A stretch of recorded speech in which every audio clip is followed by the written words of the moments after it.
Israel और Iran के बीच युद्ध जारी और आज जंग का 9वां दिन है, लेकिन अब ईरान के हमले इजराइल पर भारी पड़ रहे हैं। हालांकि ऐसा भी नहीं है कि इजराइल की तरफ से ईरान पर बमबारी नहीं हो रही है, इजराइल भी धमाकेदार बमबारी कर रहा है। दोनों तरफ से हमले जारी हैं। पश्चिमी ईरान पर इजराइल ने बड़ा हमला किया है, यह अहम खबर आपको बता रहे हैं। 15 लड़ाकू विमानों से इजराइल ने पलटवार किया और ईरान के मिसाइल लॉन्चिंग साइट पर बम बरसाए हैं। एक साथ 15 फाइटर जेट्स। और यहां पर आपको बता दें, बड़ी खबर यह है कि ईरान का जो ड्रोन ऑपरेटिंग कमांडर था वो मारा गया है। यह बड़ी खबर आपको बता रहे हैं। तो सबसे पहले ईरान की तरफ से हमला किया जाता है दक्षिणी इजराइल पर और उसके बाद इजराइल कहता है कि हम बदला लेकर रहेंगे। और फिर इजराइल की तरफ से पश्चिमी ईरान पर बम गिराए जाते हैं। 15 लड़ाकू विमान इस ऑपरेशन को अंजाम देते हैं। और यह भी बताया जा रहा है कि ईरान का कमांडर, सेकंड कमांड, वो ढेर हो गए हैं। जंग के 9वें दिन ईरानी हमले तेज हैं और सिर्फ हाइफा नहीं, तेल अवीव पर भी अब मिसाइल से अटैक किए जा रहे हैं। ये ईरान की तरफ से हमले किए जा रहे हैं, जिसके बाद कई बड़ी बड़ी इमारतें, जमींदोज और मलबा वहां दिख रहा है। ईरानी एटमी प्रोग्राम 2-3 साल पीछे पिछड़ गया है, ये इजराइल कह रहा है। इजराइल का ईरान पर दावा अलग है और नेतन्याहू ने कह दिया कि जब तक कामयाबी नहीं मिलेगी हम हमला नहीं रोकेंगे, हमारे हमले जारी रहेंगे।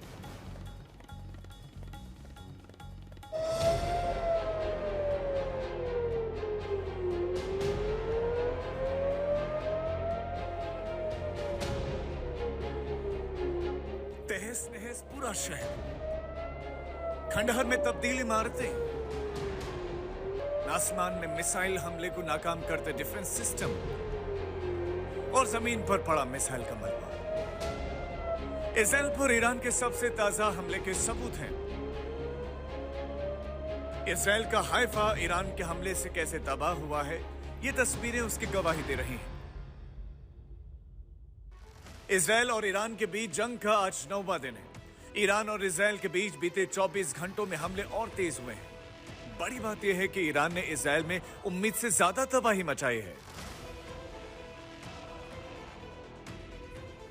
इजराइल के बर्शेवा शहर पर ईरान ने लगातार दूसरे दिन मिसाइलें दागी। जानकारी के मुताबिक एक मिसाइल माइक्रोसॉफ्ट ऑफिस के एकदम पास आकर गिरी।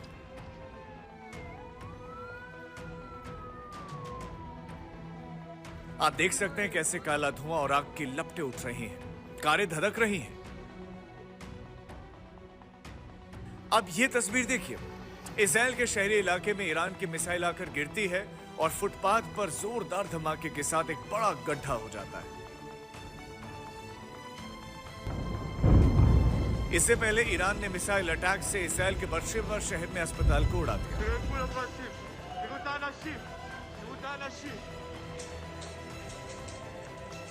स्टॉक एक्सचेंज की बिल्डिंग के परखच्चे उड़ा दिए।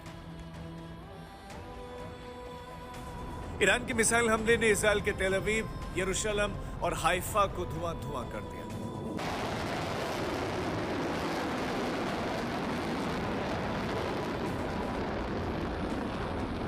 तेल अवीव के पास रमतगन के बुरसा इलाके की ये तस्वीरें गवाही देती हैं कि ईरान ने कैसे इजराइल की इकोनॉमी को ध्वस्त करने की शुरुआत कर दी है। जंग के बीच ईरान ने साफ कर दिया है कि जब तक इजरायली हमले होंगे तब तक ईरान की तरफ से कोई भी बातचीत की गुंजाइश नहीं है। इस बीच इजरायली पीएम बेंजामिन नेतन्याहू ने शुक्रवार को रेहोवोट में बीचमैन इंस्टीट्यूट ऑफ साइंस का दौरा किया। इस पर ईरान ने मिसाइलों से हमला किया था। यहां नेतन्याहू ने ईरान को फिर चेतावनी दी और कहा कि ईरान पर परमाणु प्रोग्राम के खिलाफ अंत तक उसकी लड़ाई जारी रहेगी। आपको बता दें कि अभी तक इजराइल ने ईरान पर जितने भी हमले किए हैं उनमें या तो ईरान की न्यूक्लियर साइट्स को टारगेट किया गया है या फिर ईरान के परमाणु वैज्ञानिकों और टॉप कमांडर्स को मारा है। लेकिन इजराइल का आरोप है कि बौखलाहट में ईरान नागरिक ठिकानों को निशाना बना रहा है। ऐसे में जंग की ताजा तस्वीरों से तो यही लग रहा है कि फिलहाल युद्ध थमने वाला नहीं है। ब्यूरो रिपोर्ट, आज तक। और बड़ी खबर आपको बताते हैं, इजराइल के हमले में ईरान का एक और कमांडर मारा गया है। ईरान के ड्रोन विभाग का यह कमांडर बताया जा रहा है और वेपन ट्रांसफर यूनिट के कमांडर को मारने का दावा इजराइल की तरफ से किया गया है। और ये देखिए, ये बाकायदा एक तस्वीर भी जारी की गई है और इजराइल की तरफ से बाकायदा बताया जाता है। और टारगेट किसको किया जाता है इजराइल की तरफ से? उनको टारगेट किया जाता है जो युद्ध नीति बनाते हैं ईरान की तरफ से, जिनको पता है कि कैसे खुफिया नीति अपनानी है, कैसे प्रहार करना है, कैसे इजराइल को मुश्किल में डालना है, और उधर ही प्रहार किया जाता है इजराइल की तरफ से। वेपन ट्रांसफर यूनिट के कमांडर को मारने का दावा है। 24 घंटे के अंदर इजराइल ने ईरान के 2 प्रमुख सैन्य अफसरों को मारने का दावा किया। शिवानी हमारे साथ बनी हुई हैं। शिवानी, जिस तरह से इजराइल हमले कर रहा है और एक के बाद एक कई सैन्य अफसरों को निशाना बनाया गया, यह बताता है कि इजराइल के पास सटीक जानकारी है कि ईरान का कौन सा बड़ा अधिकारी कहां है। बिल्कुल हिमांशु, आप ठीक कह रहे हैं। इजराइल जिस तरह से ऑपरेशन चला रहा है उसमें जो इंटेलिजेंस है उसका बहुत अहम रोल है, एक अहम भूमिका है इंटेलिजेंस की। और यही वजह है कि जब पहले दिन ये हमला हुआ उसमें 4 न्यूक्लियर पावर सेंटर्स जहां पर कामकाज चल रहा था उस प्रोग्राम का, उनको ध्वस्त किया गया। न्यूक्लियर साइंटिस्ट को निशाना बनाया गया और उनके जो आर्मी चीफ थे उनको निशाना बनाया गया। और कई ऐसे लोग जो न्यूक्लियर प्रोग्राम के प्रहरी थे और इंटेलिजेंस से जुड़े हुए लोग थे ईरान के, उनको निशाना बनाया गया। और आज 2 बड़े कमांडर्स को यहाँ पर मारा गया है इजराइल की तरफ से। तो पूरी तरह से ये जो ऑपरेशन है आप कह सकते हैं कि इंटेलिजेंस सेंट्रिक दिखाई दे रहा है इजराइल की तरफ से। मैं जिस वक्त मैं बात कर रही हूँ, मैं इस वक्त इजराइल के दक्षिणी इलाके में हूँ। मैं ये जायज़ा लेने आई हूँ कि जिस तरह शहरों पर अटैक किया जा रहा है, तो जो गांव का इलाका है, आप इसे मान सकते हैं कि वो इलाका जो कुछ दूर है शहरों से, वहां पर क्या है, यहाँ पर स्थिति सामान्य दिखाई दे रही है। यहाँ पर किसी भी तरह के हमले की फिलहाल कोई खबर नहीं आई है हिमांशु। लेकिन हाँ, जो शहर के इलाके हैं इजराइल के अंदर, वहाँ पर जहाँ पर गगनचुंबी इमारतें हैं उन सबको निशाना बनाया गया है। वहाँ पर काफ़ी इम्पैक्ट दिखाई दे रहा है। और इजराइल और ईरान के बीच इस युद्ध का आज 9वां दिन है।